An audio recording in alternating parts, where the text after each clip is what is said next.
இந்த நம்ம சமுதாயம் வந்து என்ன சொல்லுதுன்னா, இன்றைக்கி ஒன்று பேசுதுன்னு வச்சுக்கோங்களேன், நாளைக்கு வேறு மாதிரி பேசுது. நான் எதை பற்றி சொல்ல வரேன் அப்படின்னா, ஒரு பெரியவர் வந்தாருங்க. அவர் வந்து, "மா, என் பொண்ணுக்கும் கல்யாணம் பண்ணி பிள்ளைக்கும் கல்யாணம் பண்ணணுமா" அப்படின்னு. ஆனால் எனக்கு வேறு வயசாகிட்டு இருக்குது, உடம்பு சரியாமல் இருக்குது, முதல்ல பொண்ணுக்கு கல்யாணம் பண்ணிடணுமா எது எப்படி இருந்தாலும். ஏங்க என் பிள்ளைக்கு என்ன புள்ளம்மா, அதுக்கப்புறம் அது ஏதோ பண்ணிக்குதுமா, ஆனால் பொண்ணுக்கு வந்து முக்கியமாக ஒரு துணை வேணுமா, அதனால் ஃபஸ்ட்டு வந்து என் பொண்ணுக்கு கல்யாணம் பண்ணி நான் வச்சிடணுமா, ஏன்னா அவள் தனியாக விட்டுட்டு என்னால் போக முடியாதுமா அப்படின்னாரு. அப்படிங்களா, சந்தோஷங்கய்யா அப்படின்னு. அதுக்கப்புறம் அந்த பொண்ணுக்கு கல்யாணம் நடந்துச்சு. அதுக்கப்புறம் கல்யாணம் நடந்து கொஞ்சம் நாள் வரைக்கும் ஆச்சு. அதுக்கப்புறம் என்னாச்சு, அந்த பெண்ணுடைய கணவர் இறந்துட்டார். சரிங்களா, இறந்துட்ட பிறகு கொஞ்ச நாள் கழித்து என்ன பண்ணாங்க, அந்த பிள்ளைக்கு கல்யாணம் பண்ணி வச்சாங்க. கல்யாணம் பண்ணி வச்ச பிறகு அவங்களுக்கு ஒரு மருமக வந்துட்டாங்க.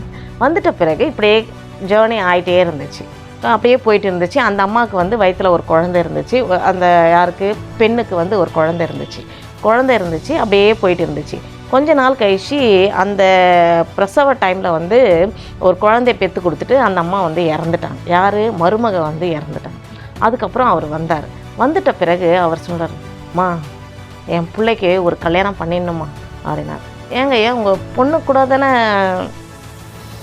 ஹஸ்பண்ட் இறந்துட்டாங்க, அவங்களுக்கு பற்றி நீங்கள் எதுவுமே பேசலையே? என்ன பொண்ணு அவள் பார்த்துக்காம ஒரு குழந்தை இருக்குது, அவள் பார்த்துக்குவா, அவளுக்கெல்லாம் என்னம்மா கல்யாணம் பண்ணி வைக்கிறது. ஆனால் பசங்க வந்து அப்படி இருக்க முடியாதுமா, ஆம்பளைங்க, அவனுக்கு கட்டாயம் ஒரு துணை வேணுமா, அதனால் அவனுக்கு ஒரு கல்யாணம் பண்ணி வச்சாகணுமா அப்படின்னாங்க.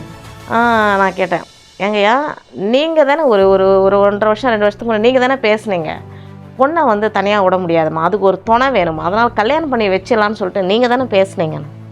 ஆமாம்மாண்ணா, புள்ள வந்து அதுவாக பண்ணிக்கோம் பார்த்துக்கலாம் அப்படின்னு நீங்கள் தானே சொன்னீங்க.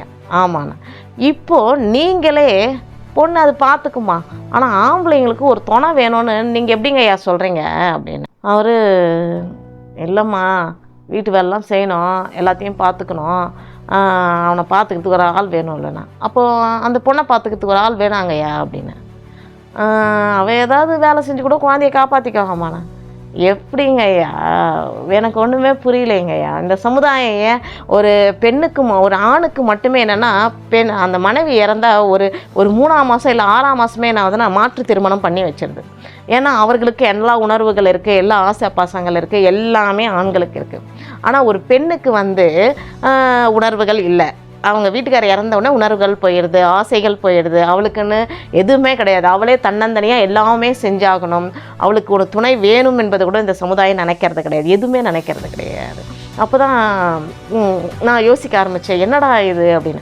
ஆனால் இப்போ அவர் இறந்துட்டார், இப்போ அந்த பெண்ணுக்கு ஒரு உதவின்னு வச்சுக்கோங்களேன். ஒரு தந்தை இறந்துட்டார், அந்த பெண் மட்டும் இருக்கான். இப்போ அந்த குழந்தைக்கு உடம்பு சரியில்லை அப்படின்னாலும் அப்போ வந்து எங்கேயாவது கூட்டிகிட்டு போகணும் வரணும் அப்படின்னா இப்போ ஒருத்தருடைய துணை தேவைப்படுது. அப்போ அப்படி ஒரு துணை தேவைப்பட்டுச்சு அப்படின்னா இப்போ ஒரு ஆணுடைய, அப்பா கொஞ்சம் எங்களுக்கு கொண்டு போய் அந்த ஹாஸ்பிட்டலில் விடுப்பா அப்படின்னு சொல்கிறதுக்கு ஒரு ஆணினுடைய துணை தேவைப்படுகிறது அந்த இடத்துல.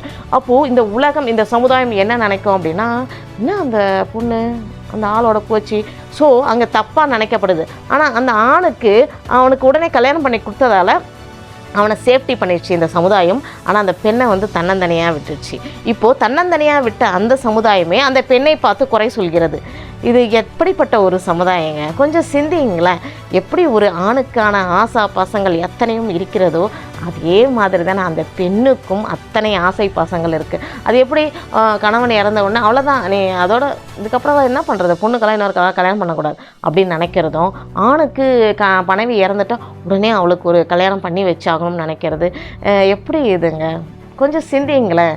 சமுதாயத்தில் இப்படி ஒரு விஷயம் காலங்காலமாக நடந்துக்கிட்ட ஒரு விஷயமாக இருக்கிறது. ஏதோ ஒரு இடத்துல வந்து கல்யாணம் பண்ணி வச்சிடறாங்க.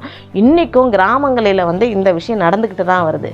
கொஞ்சம் சிந்திச்சு பாருங்கள். பெண்களாக இருந்தாலும் ஆண்களாக இருந்தாலும் எல்லாருக்குமே ஆசைகள் இருக்குது, பாசங்கள் இருக்குது, அன்புகள் இருக்குது. அதை அவங்களுடைய ஜேர்னி இன்னும் நிறைய இருக்குங்க, தொலைவு தூரம் போக வேண்டியது இருக்குது. அதை வந்து பெற்றோர்கள் மட்டும்தான் பார்த்து அது சரியாக முறைப்படுத்தி நடத்தி வைக்க முடியுங்க. அப்படி நடத்தி வச்சிங்கன்னா நீங்களும் நல்லா இருப்பீங்க, அந்த குழந்தைங்களும் ரொம்ப நாளைக்கு சந்தோஷமாக இருப்பாங்க.